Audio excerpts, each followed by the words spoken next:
So everything that is happening around Trump-Iran is terrible.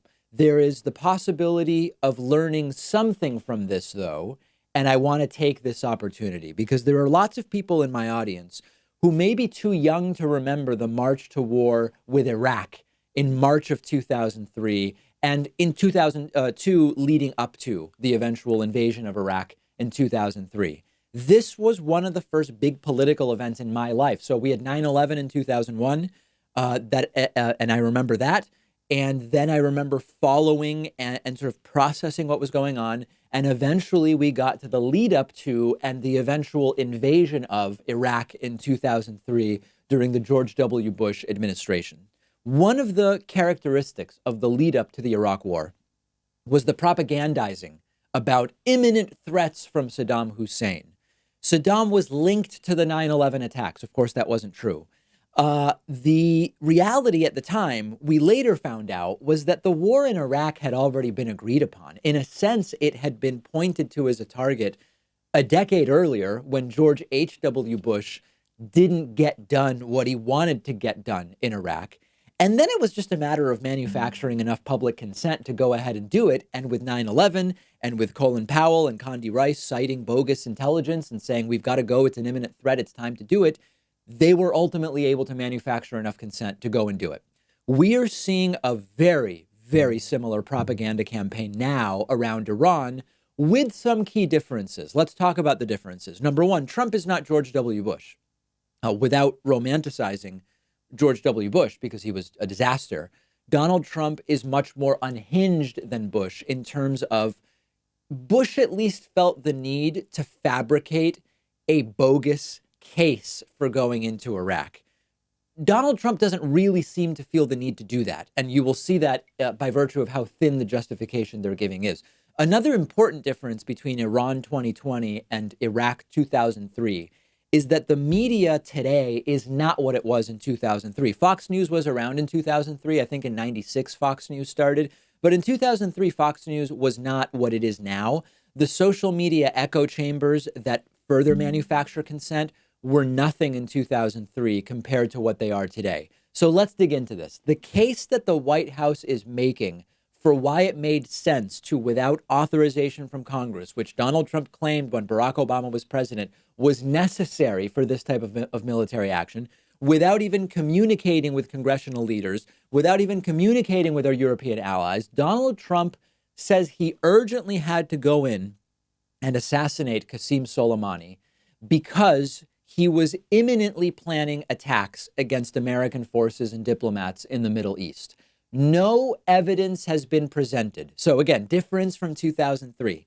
In 2003, they created all sorts of evidence, much of which we later found out was incorrect, in order to justify going into Iraq. Donald Trump is not even presenting any evidence. What they are saying is, oh, it was just imminent. It was imminent. And it all appears to be a lie. 2 U.S. officials briefed about this say that the evidence for assassinating Qassim Soleimani is, quote, razor thin.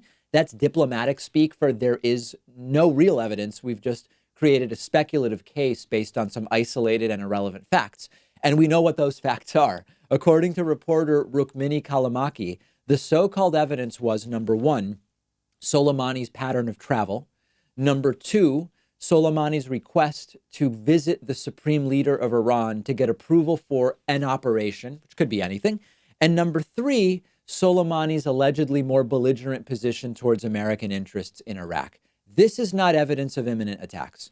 This is not a good guy. We don't at any point, it's important for the left not to feel like we have to defend Soleimani. He was a bad guy. He did horrible things. The question is, by Trump's own standards of requiring congressional approval and not being a bloodthirsty warmonger, was this the right thing to do? The answer is no. We then have, much like with Saddam Hussein in 2002 and 2003, the 9/11 card, which has been pulled. Vice President Mike Pence mentioned this, tweeting that Qassim Soleimani, quote, assisted in the clandestine travel to Afghanistan of 10 of the 12 terrorists who carried out the September 11 terrorist attacks in the United States. This is so flaccid that you could just blow and it would fall over like a piece of paper. Remember that if assisting in travel is evidence of complicity in 9/11, The U.S. gave the 9/11 hijackers visas and allowed them to come to the United States. It's thin in both cases, and it is not actually evidence of anything. The 9/11 Commission looked at allegations of Iran's complicity in 9/11. No Iranians were involved. There were no Iranians in the al-Qaeda network that carried out the attack. This is revisionist history, and we can't allow it. And I feel like I'm being transported back almost 20 years to 2002 and the lead up to the Iraq War. Lastly, and I hate to say lastly because this actually is a huge deal, there is still no serious legal basis for this assassination that has been established. We will certainly be talking more about the legal basis and that fiasco later on this week. The consensus from many foreign policy analysts and simply from rational people able to think is that this is exactly what Trump said Obama would do, but it's Trump who's doing it. Trump tweeted endlessly years ago that Barack Obama, in order to help himself get reelected, would go to war with Iran. We don't have to look far here. Look at some of Donald Trump's old tweets. Quote, in order to get elected, Barack Obama will start a war with Iran. Quote, now that Obama's poll numbers are in a tailspin, watch for him to launch a strike in Libya or Iran. He is desperate. Quote, now that Obama's poll numbers are in tailspin, I already read that one. There are many, many more. Obama didn't do it. Trump is impeached. Trump is facing a tough reelection. It is abundantly clear that one element here is Trump doing this to distract from impeachment and because he believes it will help him get reelected in 2020. And I hate to admit this. It's disgusting that I'd be lying if I didn't admit it. It actually might work.